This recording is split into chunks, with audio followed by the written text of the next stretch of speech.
За мислење за предностите и слабостите на ИПА структурата во земјава се обративме до посебното ревизорско тело.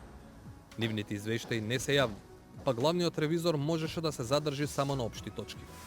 Највидлив е напредокот во секторот за рурален развој, како и реализација на проекти врска со изградба и модернизација на инфраструктурата и реализација на проекти за набавка на опрема и јакнење на институционалните капацитети, се со цел да се подобрува управувањето на системот и зголемување на искорисноста на ЕУ фондовите.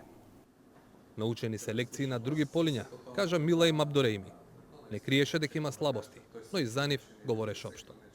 Во изминатите години е постигнат значителен напредок, што се потврдува и со ревизорските мислења, кои се во најголем дел се неквалификувани, односно позитивни.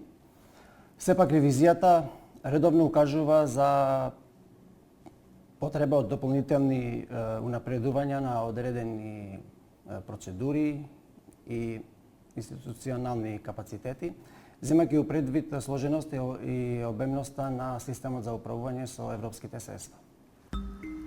Како што